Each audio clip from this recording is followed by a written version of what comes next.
안녕하세요, 투데이입니다. 오늘은 기사일주에 대해 다시 말씀드리겠습니다.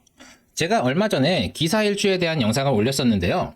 그 영상이 기사일주의 단점만을 부각시킨다는 의견을 받게 되었습니다. 그래서 이번에 기사일주에 대한 영상을 다시 올리면서 기사일주의 장단점을 일목요연하게 정리하도록 노력했습니다. 많은 관심 부탁드립니다. 일단 기토입니다. 기토는 지구의 안쪽, 땅속을 상징하는데요.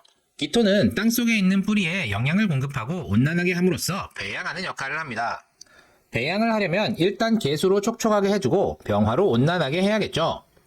그런 기토가 사화 위에 앉았습니다. 왕지이기도 합니다. 일단 사중 병화를 보았으니 기토가 온난해집니다. 개수 병화 중에서 병화를 갖추었으니 이는 장점에 해당합니다. 사화는 인성이기도 하죠. 배우자와 모친의 조력이 있습니다. 나를 왕하게 만드니 조력 또한 번듯합니다. 남자 기사일주는 배우자가 출근 준비 잘해주고 퇴근하면 반겨주는 느낌이랄까요? 여자 기사일주는 남편의 외조가 돋보입니다. 조력에 각이 딱 잡혀 있습니다. 다만 태양이 하늘에 있지 않고 땅속에 있습니다. 그리고 기토가 왕지에 앉은들 땅속이 왕한 게 보이나요? 보이지 않습니다. 그래서 기사일주는 겉으로 보기에는 기토가 병화를 깔고 앉아 왕하니 강인해 보여도 실속이 부족한 경우가 많습니다. 격식은 잘 갖춰졌는데 무언가 필요한 건 부족한 느낌이랄까요? 남녀공이 나를 보살펴주는 배우자를 만나는데요. 배우자가 나를 왕하게 하는데 실속이 부족합니다. 기사일주의 배우자는 겉으로는 번듯하고 나를 잘 챙겨주는데 챙김이 과해서 내가 불편할 수 있습니다. 남녀관계에서도 속궁합이 잘 안 맞을 수 있고요. 나는 만족하는데 상대방은 나를 위해 헌신하느라 재미를 못 느낄 수 있습니다. 그러면 아무래도 관계가 줄어듭니다.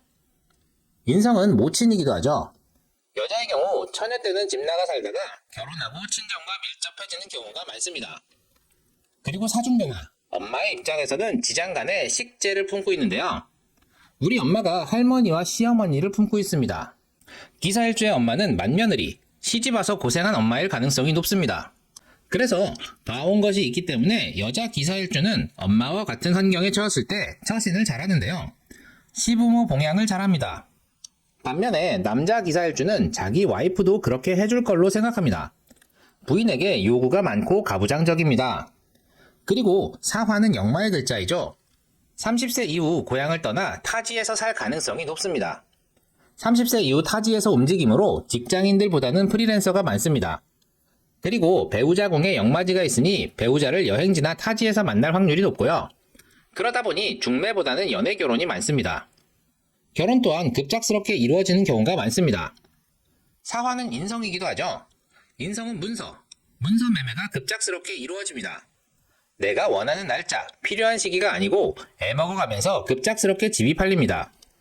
그런데 인성이 나를 왕하게 하니 부동산이 안정감을 줍니다.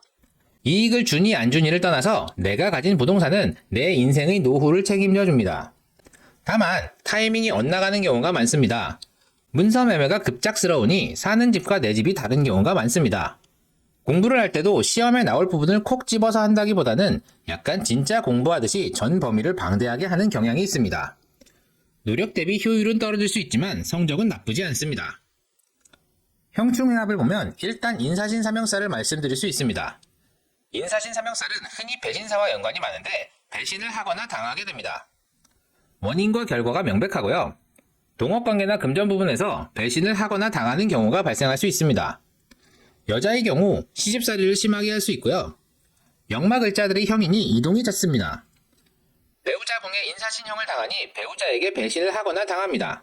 사화의 지장간에는 무경병이 있는데요. 무토가 형 맞으면 돈 문제나 바람 같은 일이 발생하고요. 경금이 형 맞으면 여명의 경우 자식에게 문제가 발생할 수 있습니다.